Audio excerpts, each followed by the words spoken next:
topics and opinions expressed in the following show are solely those of the hosts and their guests and not those of W4CY Radio, its employees, or affiliates.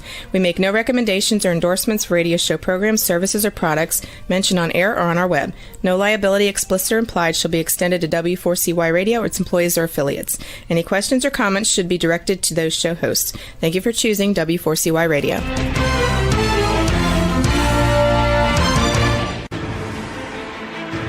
What's working on purpose anyway? Each week, we ponder the answer to this question. People ache for meaning and purpose at work, to contribute their talents passionately and know their lives really matter. They crave being part of an organization that inspires them and helps them grow into realizing their highest potential. Business can be such a force for good in the world, elevating humanity. In our program, we provide guidance and inspiration to help usher in this world we all want, working on purpose. Now, here's your host, Dr. Elise Cortez.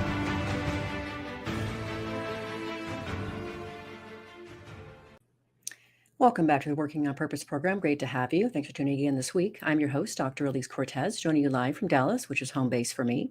If you don't know me yet, I'm a management consultant specializing in meaning and purpose, organizational logotherapist, speaker, social scientist, and author. My team and I help companies to discover and articulate their purpose to thread it through culture and operations. We work with forward-thinking or forward-reaching organizations to develop inspirational leaders who create cultures where people actually want to come to work and do their best. And we provide programs that enable individual team members and leaders to discover and unleash their passion and purpose at work to catalyze fulfillment, engagement, and productivity. You can learn more about us and how we can work together at elisecortez.com. With us today is Bill George. He's the former chairman and chief executive officer at Medtronic. He is currently a senior fellow at Harvard Business School, where he has taught leadership since 2004. Bill is the author of various books, including Discover Your True North and Discover Your True North Field Guide, Authentic Leadership, and 7 Lessons for Leading in Crisis. Today, we'll be getting a sneak peek into his latest book, which is due out in just a few weeks. It's called True North, the Emerging Leader Edition. He joins us today from Minneapolis. Bill, welcome to Working on Purpose. Thank you, Dr. Cortez, or may I call you Elise? Please call me Elise. It's so great to have you, Bill. I've been following you for years, and now I snagged you on my radio show. So happy. Well, let me just say, I love the title of your show, because that's what it's all about. It's having a purpose for your work. And I hear a lot of baby boomers criticizing younger generations. They just don't want to work that hard. They're all quitting. And I said, no, you know why they're quitting? Because you aren't giving them a sense of purpose. Just making money for your shareholders, for them, is not a sense of purpose. They want to make a real contribution to some of the challenges we face in society. You give them that, you'll be amazed how hard they work. I completely agree, Bill, and that's a lot of the work that I'm doing to try to help organizations do just that, because you're right, they're resistant and don't quite know what they don't know. So we're out to help educate and elevate. And to help us get started, I think it's important. I really appreciate one of the things that you wrote in the book. Just let's situate just the world that we found ourselves in here. You write in your book about Dov Seidman's work. He's the author of How. But you talk about how many changes we've gone through that are really important for people to get present to. So you and he talk about how leadership have morphed in recent centuries from hands to heads to hearts. So in the Industrial Revolution, companies strove to maximize the output of people through their hands. Last 50 years, the information age shifted to data analysis, maximizing the people's use of their heads. And now today, it's all about focusing on using our hearts. Sounds good to me. Well, I can tell you, I actually, going back to the hands part, I was trained as an industrial engineer at Georgia Tech. And I remember my first jobs when I was 18, 19 years old, or putting a stopwatch on people, as if I could tell a 48-year-old machine tool worker how to do his job. And I think we moved to, that was the era. Then we came into the era of computers and all about IQ. And we thought the smartest person made the best leader. And we learned that's simply not true. We found that out with Jeff Skilling. And I think today you can't be a great leader unless yes, you have to be smart, but you don't have to be the smartest person in the room. In fact, if you're really smart, you'll surround yourself with a lot of people smarter than you are. But the most important thing is that you lead with your heart. And by that, I mean that you have a sense of passion for the business. You have a sense of compassion for the people you serve. You have empathy for the people that work with you every day and the challenges they're facing. And most of all, you have courage. And if you think about these qualities, at least passion, compassion, empathy, courage, these are all matters of the heart. They're not something you're born with. You learn these through interacting with people and you learn them through life's tough experience, rubbing up against the world, and sometimes things don't go your way. That's how you learn courage. Beautiful. And to that, Bill, one of the things that you and I already agree on, as I said, I've been following you for years, but I really appreciate that in really, this is going to speak to what you were just talking about. You talk about the importance of, in terms of leaders and their development. You said that one of the most striking things you found in your interviews was the way that those leaders talked about their life stories influencing their leadership. So the life story being the foundation. I do those in my program too, Bill. You're one of the first people that I've encountered that situates that right smack in the middle. So talk to us a little bit more, if you would, about how can leaders use their life story and look at it differently to shape and maybe develop some of those qualities that you were talking about. I was just talking to a woman who was running through the fields of Cambodia, getting away from communist soldiers as a young girl with her mother. She was 4 years old, with her mother and her older sister, trying to escape and live. And she lived to hop from one boat to the next, one island to the next for years. Finally was brought to the United States. She's now dean at St. Thomas University of their new School of Health. Amazing woman, but how she was inspired by being an immigrant and what that was like. And she was just talking about that experience and what immigrants have brought. And so I think her life story is what shaped her. And now what she wants to do is, of course, give back to people that don't have those opportunities and kind of open up new fields of health like nursing and all the support personnel, as well as medicine, to people that haven't had those opportunities, and realize there's a lot of people out there could do things if we would just give them a hand up and open the door to them. And the other thing that you and I also align on too, Bill, is just the notion that you can reframe those life stories to make them so that you can actually use them as fodder to be inspirational and to be authentic. And I completely align on that. So how can people reframe their life story? Well, I was just talking to a man named Chad Foster, who's featured in my new book.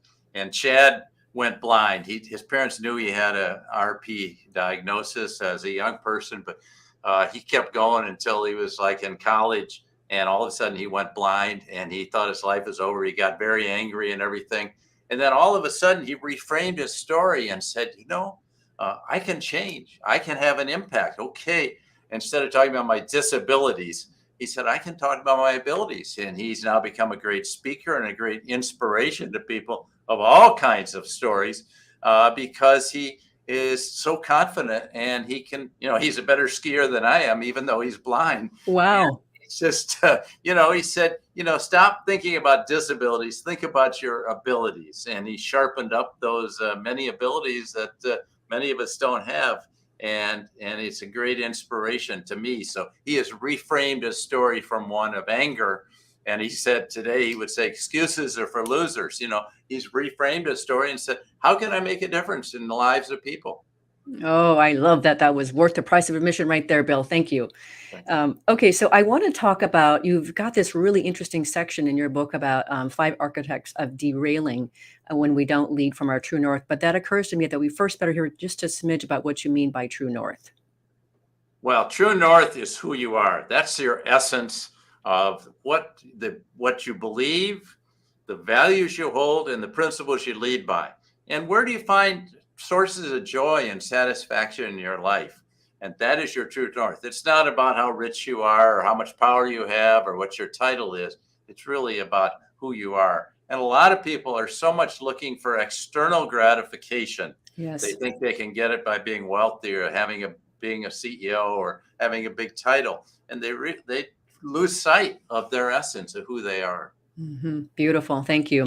Okay, well then now let's talk about what happens when we lead without that true north. And you give us 5 archetypes. I'd love for you to tell us a little about each one of them, because listeners and viewers, you might recognize yourself or someone you know in this camp. So the first one's imposters. Tell us about imposters. The classic imposter is Adam Newman at WeWork. All he had was a real estate company. Yeah, he had some clever things he could do, but he was faking it to make it, and you can't fake it to make it today. And so he was trying to pretend to be some big, impressive executive, and he couldn't do it. And so I think imposters, look, you have to accept who you are. You can't fake it to make it today. I love that. Now, there was a time when people actually rode that wave. I remember it. Okay, the second archetype is rationalizers. Yeah, you rationalize your mistakes. Hey, when I make a mistake, I say, I'm sorry I offended you. I made a mistake. Hey, things don't always go well. Will you forgive me? Will you accept that? And people will. But rationalizers are always going to blame someone else. And the sad case of Rajat Gupta, the former head of McKinsey. Who you And knew that man. You knew that man. I worked with him on 3 boards, sat next to him on the Goldman Sachs board the same day that he went out and fed inside information about the most confidential information I've ever experienced on a board, when Warren Buffett was willing to invest up to $10 billion in Goldman Sachs when everything was going in 2008 into the tank.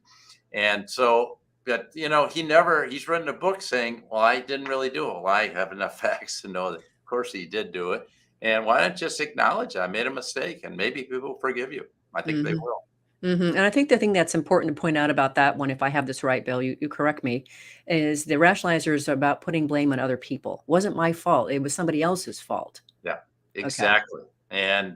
And that's the biggest problem I have with leaders that say, oh, I can blame you, or I can fire you, or I can do this. No, look at yourself in the mirror. Face the reality. I was putting so much pressure on people, or I did this.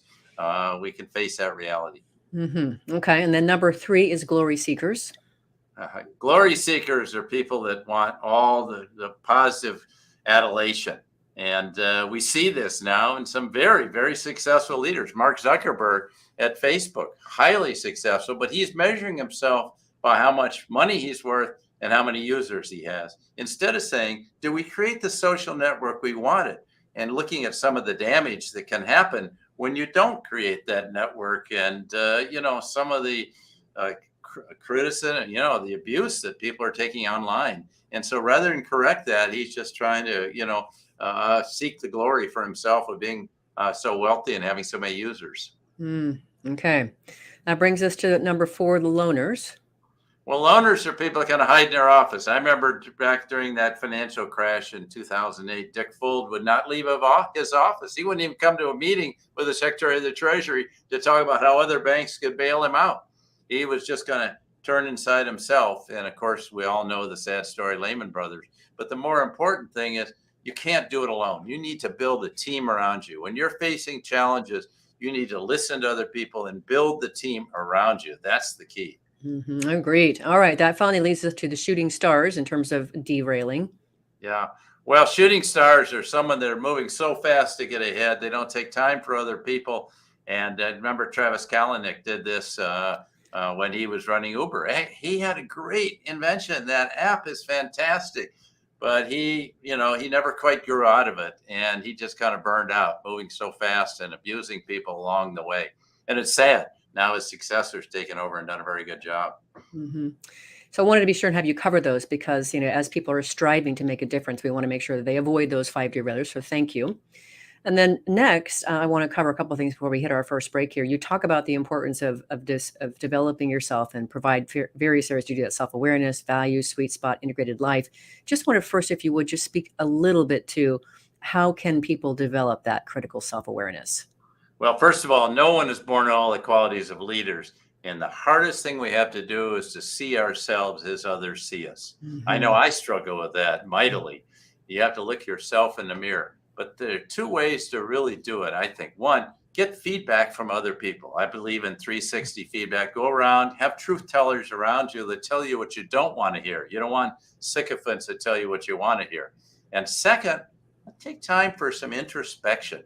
There's a guy named Chip Bergh, who is CEO of Levi's, who was just saying every day he takes 20 minutes to sit down and say, how did I show up today? Was I the kind of leader I wanted to be?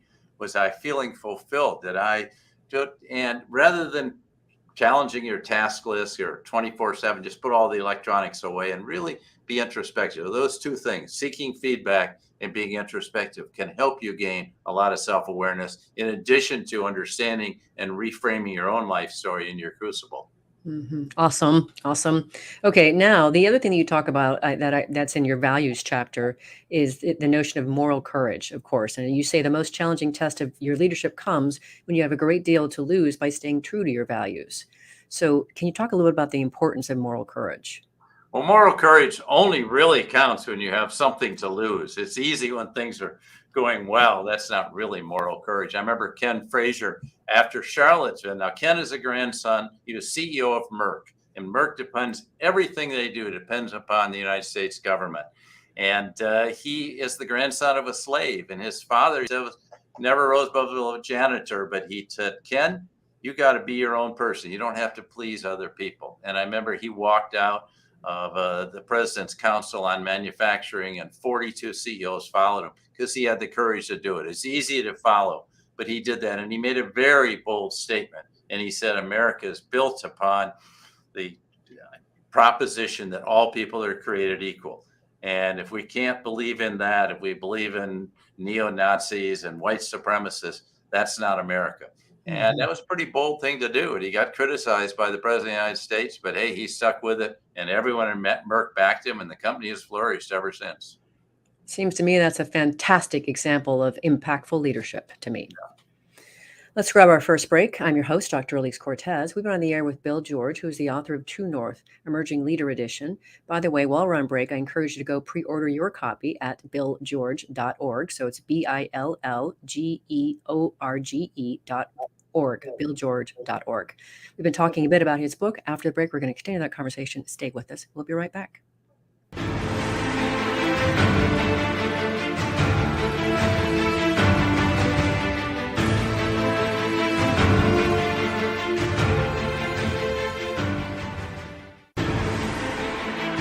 Dr. Elise Cortez is a management consultant specializing in meaning and purpose, an inspirational speaker and author. She helps companies visioneer for greater purpose among stakeholders and develop purpose-inspired leadership and meaning-infused cultures that elevate fulfillment, performance, and commitment within the workforce. To learn more or to invite Elise to speak to your organization, please visit her at elisecortez.com. Let's talk about how to get your employees working on purpose.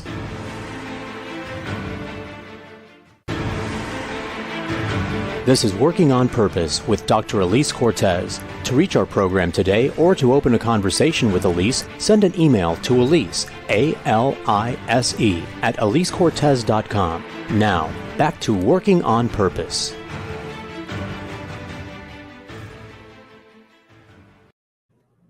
Thanks for staying with us, and welcome back to the Working on Purpose program. While we're on the subject of books, I would like you to check out mine as well. It's on Amazon. It's called Purpose Ignited. And I really wrote that book to awaken readers to their passion and their purpose and start them down the trail of becoming an inspirational leader who would actually make people want to come to the workplaces that they steward. So I hope you'll check it out. If you're just joining the program, my guest today is Bill George. He's the former chairman and chief executive officer of Medtronic and the author of True North, Emerging Leader Edition. I'm your host, Dr. Elise Cortez. So let's get back into it and give our listeners and viewers more of what they came to hear about your new book. So one of the other things that you talk about that I really find fascinating, and I think this is such an opportunity for so many leaders to really develop in themselves, you talk about their sweet spot, helping them find their sweet spot. And you say that's the intersection of motivation and strengths. So I think it would be really compelling if you were to illustrate that important part, if you could just tell us the story of how you found your sweet spot in Medtronic.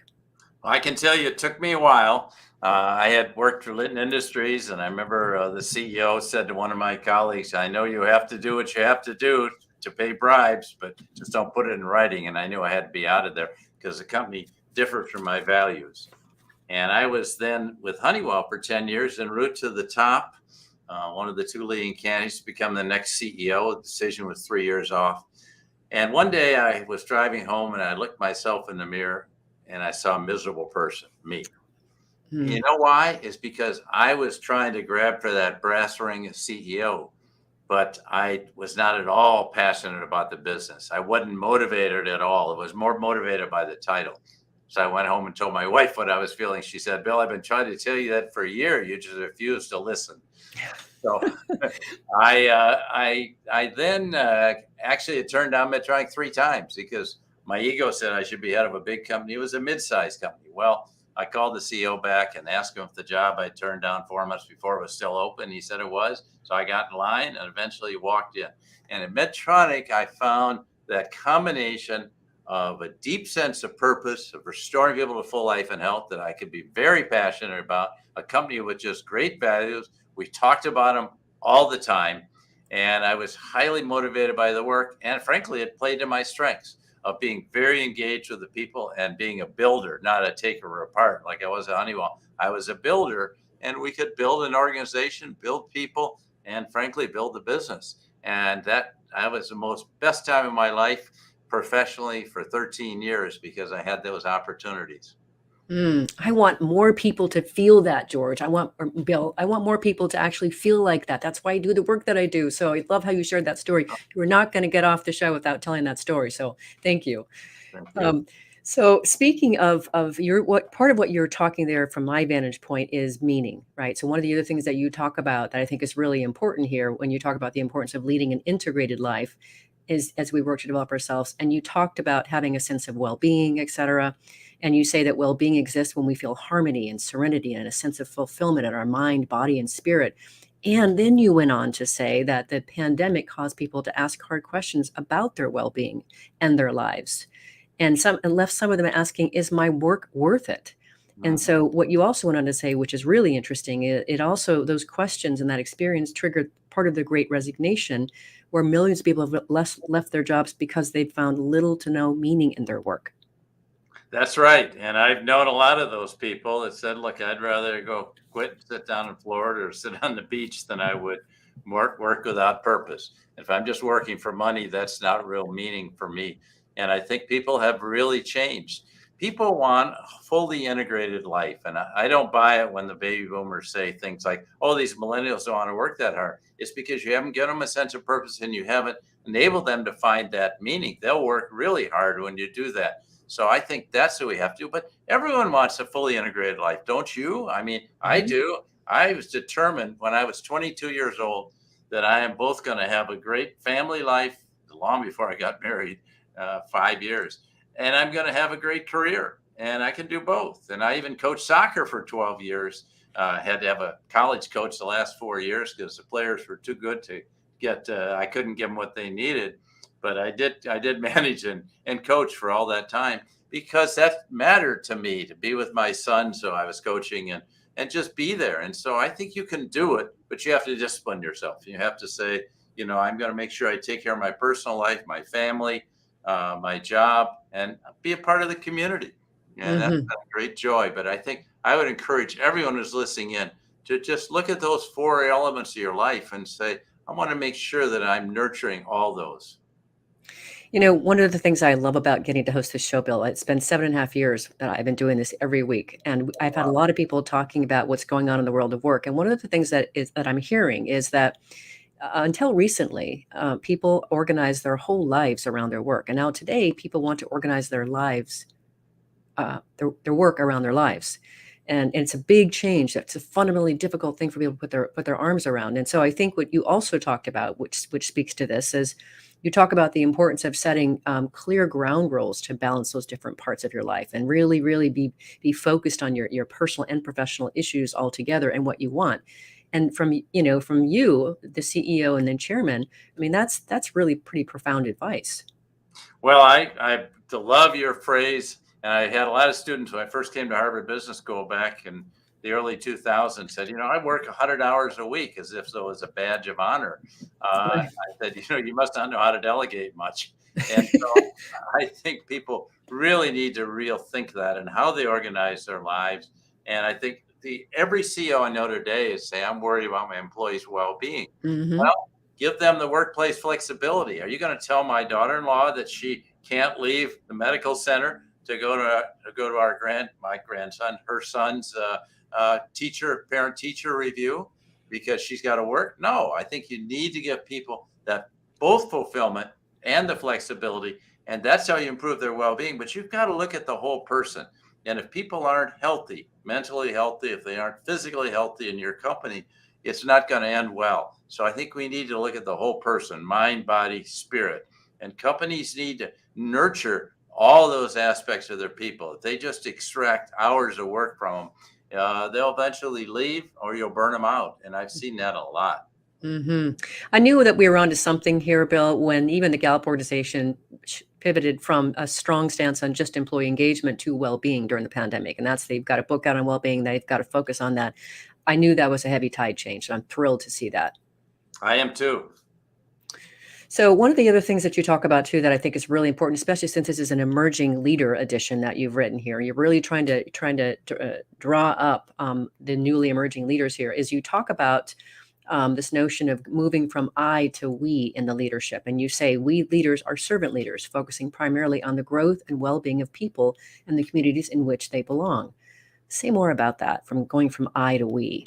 We all have to make this transition. The things we do early in life in school to try to get into college, university, get good grades, get a job, and our initial jobs are all about being individual contributors.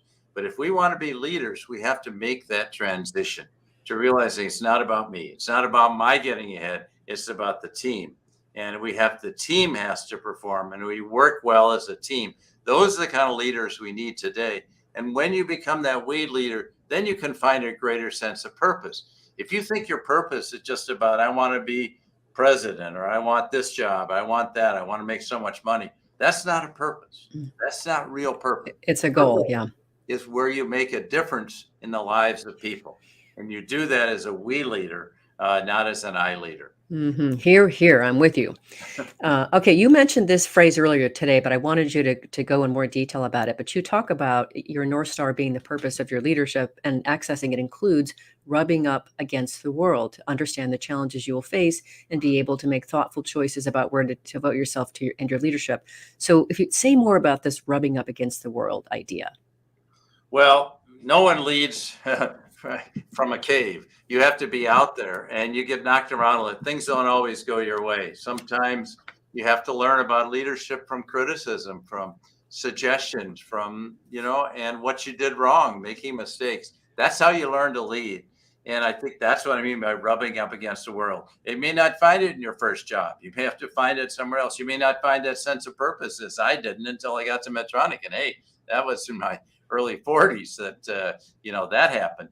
So I think this is a notion that there's no magic. You can't decide when you're 15 or 20, here's what I'm going to do, because you don't know. Life is a journey. It's really a journey of a lot of upside downs. It's like climbing in the mountains. You get to the top of one, and as one of the colleagues said, he got to the top of his first mountain and he felt desolate. He felt, okay, I've achieved everything I thought I was going to achieve, and there's nothing there, because he didn't have a sense of purpose. And then he went, this is Hubert Joly, went in CEO of Best Buy. Then he found his sense of purpose and his calling to help people reach their full potential. And that's what I'd like to think I've been trying to do.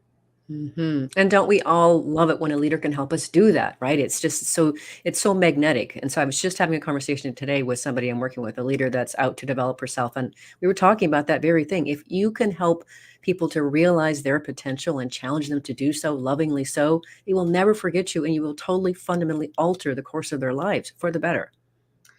Some time ago, a friend of mine said, Bill, I think I finally figured you out. You take vicarious pleasure in the accomplishments of others. And at first, I thought she was being critical. Then I thought about it. Wow, exactly. That's what I do. I love to see when others flourish. And if I've helped them just a little bit along the way, or give them a little counsel or advice, and they do well, then, man, that makes me feel good. Indeed. Let's take it just a little step further here, Bill, because I think that your idea of rubbing it against the world is really, really important, because I meet so many people, Bill, who are desperate to try to understand their purpose.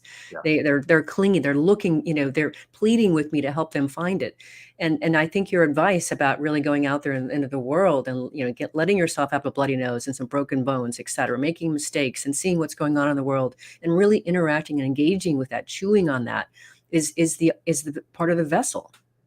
Absolutely. And I used to start asking people, students in my classroom, what's your purpose? And they say, oh, I want to change the world. Well, that's great, but you haven't been out there enough to know, how can I use my strengths? What turns me on? Where can I really make a difference?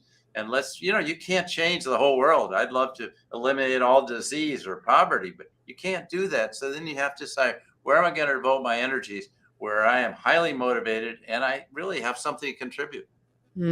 I love it. Great stuff. Let's grab our next break here. I'm Elise Cortez, your host. We've been on the air with Bill George, who is the author of True North, Emerging Leader Edition. You can pre-order your copy, even on break while we're waiting for us to come back, at billgeorge.org. We've been talking about his book. After the break, we're going to get more into detail and speak specifically on how you, as a leader, can coach your people to their greatness. Stay with us. We'll be right back.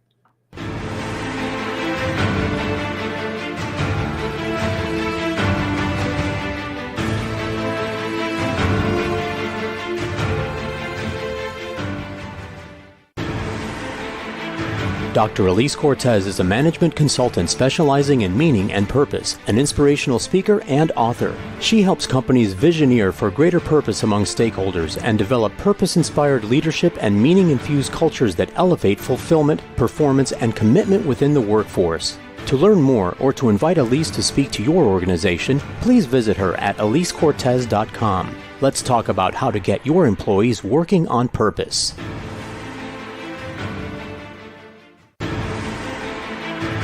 This is Working on Purpose with Dr. Elise Cortez. To reach our program today or to open a conversation with Elise, send an email to Elise, A-L-I-S-E, at elisecortez.com. Now, back to Working on Purpose.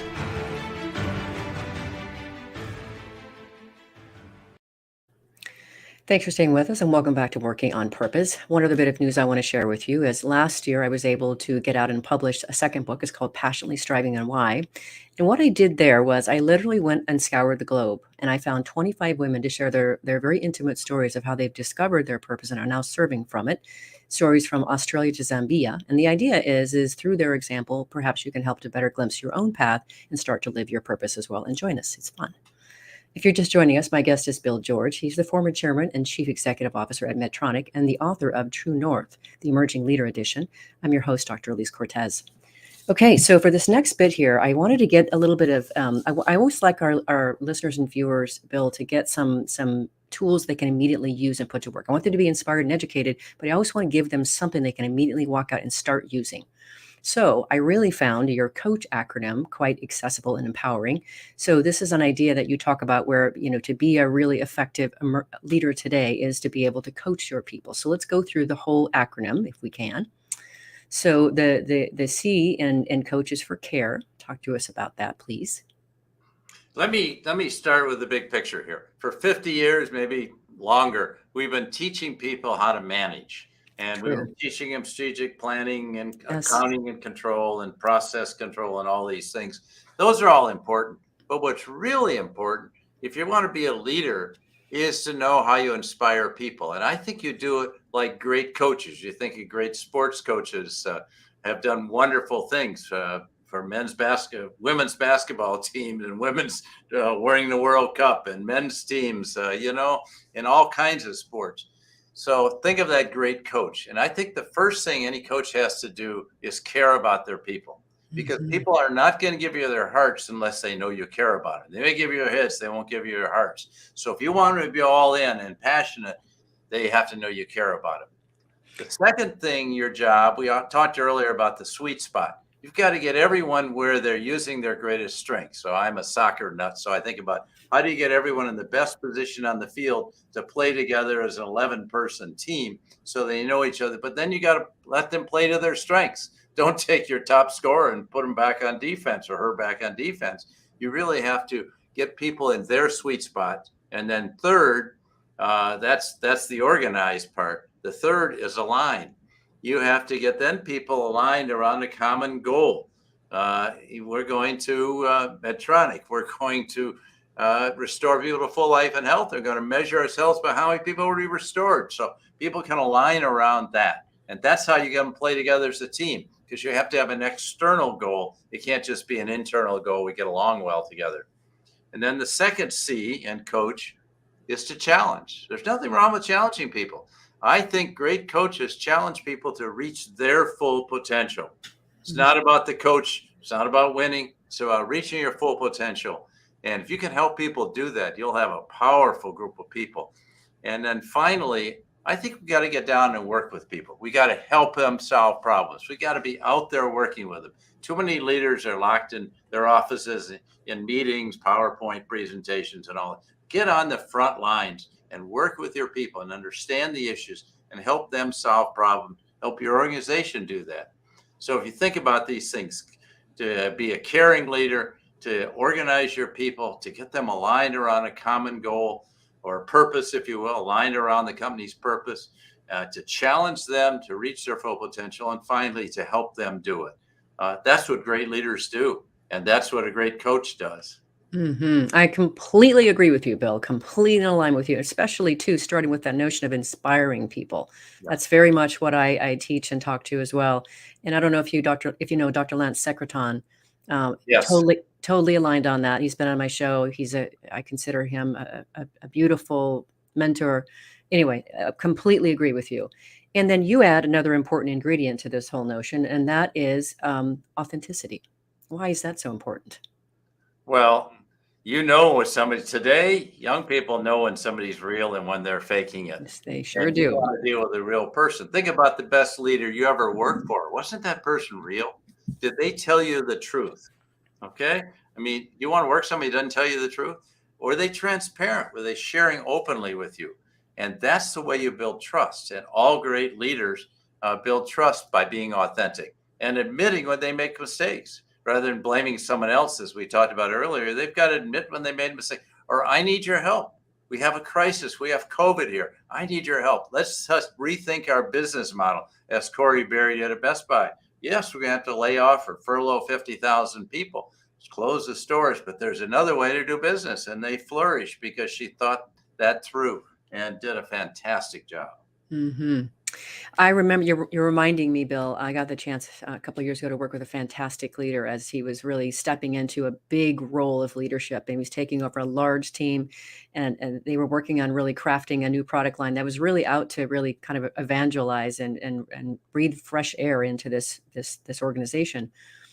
And he captivated the group at the first meeting, and he opened with, "I'm scared."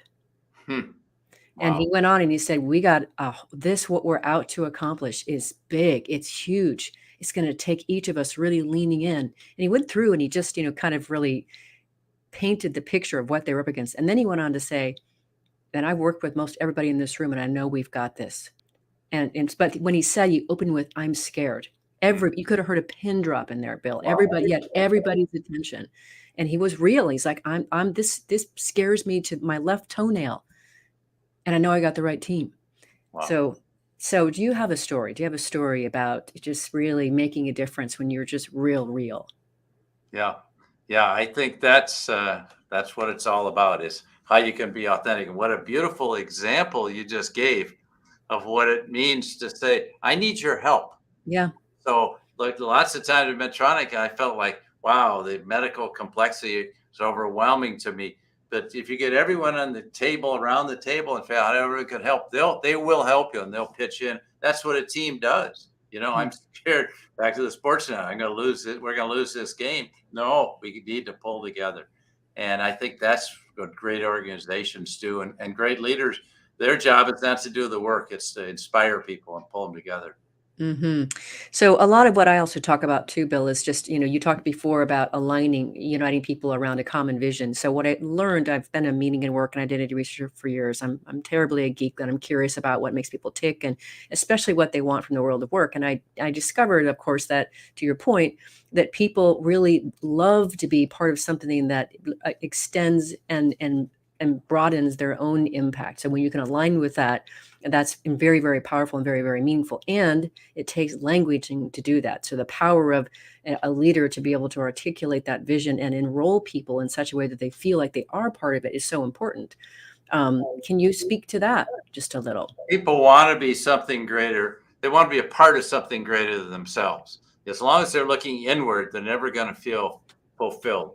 But when they can feel part of something greater than themselves, and they know they've got people that can pull together. I remember I talked to a woman on Medtronic heart valve line, and I asked her how she did her job. She said, look, my job is to ensure I make 1,000 valves a year. Every one of them's got to be perfect or someone's going to die. That's what I do. Somebody else had to design the valve. Somebody else has gone and worked with the doctors to implant that valve. So it takes a complete team to do that. But that's that kind of, I want to be a part of that team that's really making a difference. It was like Remember when JFK said we're going to get to the moon, and the thrill he had passed was gone by that time. But 1969, when the first person walked on the moon, that was a team effort. And I think if anyone thinks I can do it myself today, life is too complicated. Even the great Nobel Prizes are given now to teams of people because that's what it takes to really achieve something. And so I think we got to get away from this I notion. That's why I'm looking to the emerging leaders that are much more oriented that way to the whole team and accepting people for who they are. And one of the big things I feel strongly about is let's not go with external identity, your race, gender, sexual identity, these things, national origin. Let's really look at who the real person is. And then when we get to know people for who they are, then we can count on them and build that team. And that trust gets developed. That's the only way you have a solid team. Absolutely. Completely agree with you. And then if we take it another step further, I can't resist talking about this because this really coalesces around a lot of the work that I'm doing in the world. And I'll say more about what I mean by that in just a second. Let me cue it up for us. So you talk to us about managing through crisis, et cetera. And then you say in the moral leader chapter, you say today's business leaders recognize their responsibilities go beyond the bottom line to use their organizations to make positive contributions to society.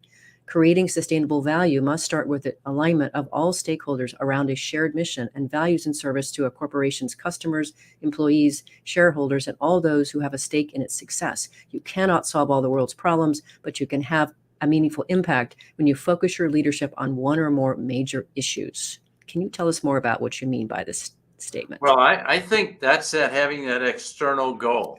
Paul Pullman, as CEO of Unilever, totally transformed the company around sustainability, climate change. He's like an evangelist, but hey, he got people's attention. So he said, we can make sustainable products.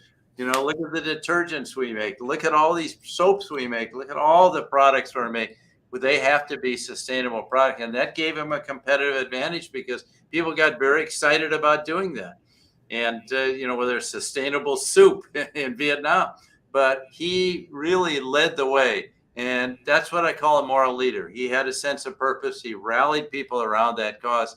And, every person in that company really stepped up and supported him. I tried to do the same thing in Medtronic about restoring people to full life and health. So here's how we measure ourselves in Medtronic. Not by earnings per share, not by the stock price. How many seconds does it take until another person is restored to full life and health by a Medtronic product? When I came there, it was 100 seconds. When I left, it was 7 seconds. Today, it's 2 per second. Now, that's millions of people every year that are being restored. That's what people resonate with inside the company. That's what they get excited about. And you don't have to present 1 million people. Have one person tell their story. You, working on this production line, you saved my life. You gave me the capacity to have a child because now I could give birth. You helped me overcome cancer. You helped me overcome life-threatening heart disease. Amazing. And that's what people get. That's what gives them chills. And by the way, it isn't just the people production. It may be the people in IT. It may be the people in accounting. But they say, yeah, our work has purpose. But they need my help my piece of the puzzle, if you will. Well, that is really my game, Bill, and this whole notion of being able to help companies to really first articulate it or detect their purpose and thread it through their operations so that people feel that sense, they're connected to it, right? That it's enlivening, and that's why a lot of the work that I do speaks to enlivenment. But the other piece that you also talked about is, and I don't know if you use the same words as these, but I'm a conscious capitalist. I do serve on the board of Conscious Capitalism here in Dallas. The last chapter of my first book, Purpose United, talks about conscious capitalism. Today, there's a phrase being used, stakeholder capitalism, which I don't know that you used directly in your book, but you did speak about the Business Roundtable statement in 2019, moving away from shareholder primacy to serving all stakeholders. It's one of the reason I wanted to sort of head toward finishing the show on this notion, because it's so needs to be discussed and further understood, and people do misunderstand what's happening there. So can you say a little bit more about this notion of really working on purpose and where does profit fit into that? Well, first of all, John Mackey, who wrote the book Conscious Capitalism, I wrote the foreword to his book because I had visited him in Austin at Whole Foods and seen what he had done about healthy, nutritious foods, but it was much broader than that. Companies are chartered by society to serve a purpose. They're not just there to make money. And a lot of people misunderstood that, got distorted by the shareholder or the maximizing shareholder value, a total distortion of why we're in business. Companies have a responsibility to do something, and that's what the people in the organization rally around. And so it's serving customers. And how well do you do that? What kind of innovative products are you creating? How are you helping people lead better lives? How are you making a difference in the world? That's what people rally. That's what motivates your people. And if you do that well, if you serve your customers well, you have innovative ideas and products, business models all around the world. That's what motivates your employees, and you will grow your revenues and you will create shareholder value. If you take that equation, you turn it around and you say, we want to make $3.91 a share, I can tell you that your people will never be motivated by that. That's what General Electric said, and it was the role model company throughout the 20th century, and their mission was making money. But you see, you got 100,000 people, they can't relate to that. Today, right. General Electric is virtually out of business, selling off a couple of divisions because they didn't have this sense of purpose. Mary Barra comes to General Motors, a bankrupt company. Came there. She'd been there 38 years. And she says, no, our goal is we want to have zero defects in our cars. We want to have zero congestion and zero emissions. Well, you know what that means. That's going to drive everyone to electric cars. And, but she gets it. She put out a bold goal, and I give her tremendous credit. So that is stakeholder capitalism. Now, there's one thing I have to mention, though. There's a big difference with employees. In my era, when we went to work, we were just glad to have a job, and we lined up and did what we were told. That's not today's employees. Today, employees have agency. And if you don't understand that, you will not be a good leader. So even Starbucks was the epitome of an employee-oriented company. And under another CEO, they lost sight of that. And they got all these unionization drives, mostly because people felt like the company wasn't taking care of them anymore. So as a CEO, if you're not taking care of your people, and frankly, we have not been paying people on the front lines well enough. So I know this triggers inflation, but I'm going to say it. We need to pay the people doing the work. In COVID, who saved us? We can sit behind a Zoom screen here and have a chat or on a telephone. But the people on the front lines that were out stocking shelves at a Target store, they're working as a barista at Starbucks. They're like my son working as a surgeon. He's risking his life every day helping people with cancer. And, these are the people that we need to honor, the frontline people, the teachers, the frontline people in our society. And we need to raise their compensation, but we need to reward them in ways for recognizing what they're doing. I completely agree, Bill. Extremely well said. I couldn't. You're a great spokesperson to say that, and I want to be sure and give you the mic for that. And we've done it. We've gotten all the way to the end of the show already. It goes by so fast. You know that the show is listened to or watched around the world, and people are here because they want to create workplaces where people actually want to come to work and do their best. We create those inspirational leaders that lead them to their greatness, and we do business that betters the world. What would you like to leave them with? What would I like to leave them with? Yeah. What's your final words? Step up and lead right now. This is a clarion call for the emerging leaders, Gen X, Gen Z, and all the millennials. Step up and lead right now and find the purpose of your leadership and then go make a difference in the world. And I can tell you, when you get to be at my stage in life, you'll look back and you'll have a deep sense of fulfillment because you made a difference in the lives of other people. But don't hang back. You can lead right now. You don't have to go through all the paces. You can do it. And so I just want to inspire people to step up and lead authentically, to discover their true north, and then follow the North Star, which is the purpose of their leadership. Beautifully finished, Bill. Thank you so much. It is just a delight to know you, to read your book, and have you on the show and share with my listeners and viewers. Thank you so much. Thank you. You're fantastic. Thanks. Listeners, viewers, if you want to learn more about Bill George, his numerous books, or his teaching, anything, you can also pre-order your copy of your book. Go to billgeorge.org.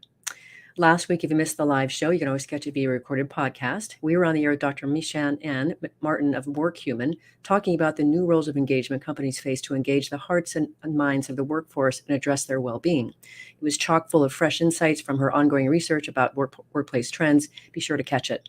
Next week, we'll be on the air with Stephen R.M. Covey, talking about his latest book, Trust and Inspire, how truly great leaders unleash greatness in others.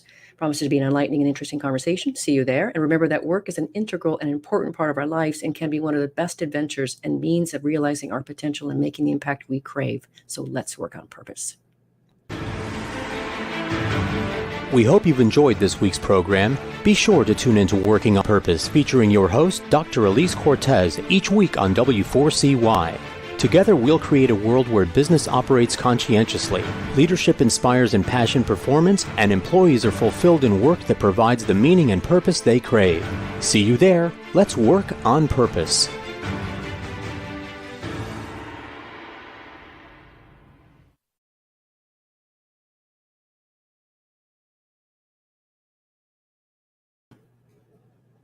All right, we're all clear.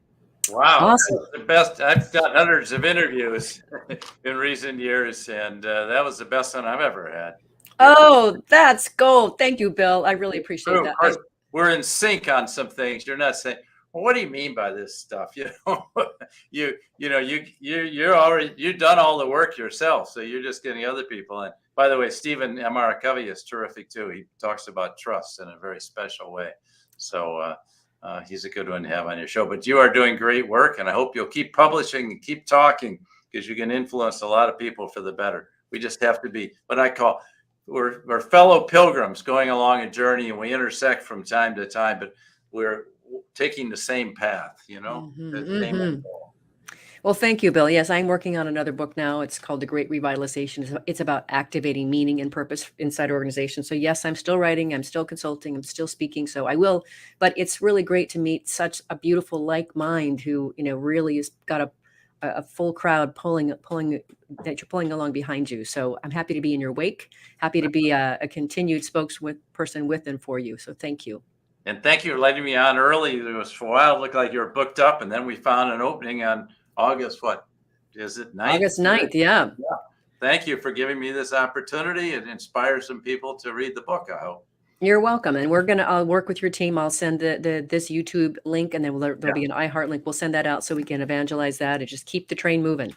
Well, I've got 250,000 people on LinkedIn alone, another 80,000 elsewhere, Facebook and Twitter. And if I can get a copy of this link, I would love to promote it online. We will. On personal websites. So we'll do. And I think I've reached out to you to connect on LinkedIn as well, so we can cross promote, et cetera. So we'll make it happen.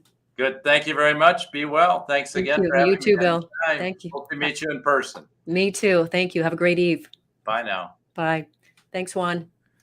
Anytime. I see we finally got a little cut of interaction here. Philip Roberts is a client of mine. He's in Australia. So did you see those links, those comments over there? I was going to ask you, when those comments do come in, do you want them up on screen? Yeah, please. Please, absolutely. Yeah. So that was great. That was definitely, I'm proud of that. I'm proud of having him on for sure. And we are really aligned. It's like spooky. It just kind of affirms my route too. When I hear someone like that, of that stature, saying pretty much the same things I say, I'm like, okay, I'm on the right track. Yeah. It kind of like re-strengthens your beliefs. It does. And it's affirming of my path and what I'm doing. And anyway, that's why I wanted to make sure that he spoke to stakeholder capitalism and conscious capitalism, because if I say it, that's one thing. If Bill George says it, it's something else. Anyway. Anyway, thank you, my friend. I'll see you next week. All right. Looking forward to it. Yeah, likewise. Thanks so much. much. All right. Take care. All right. Bye.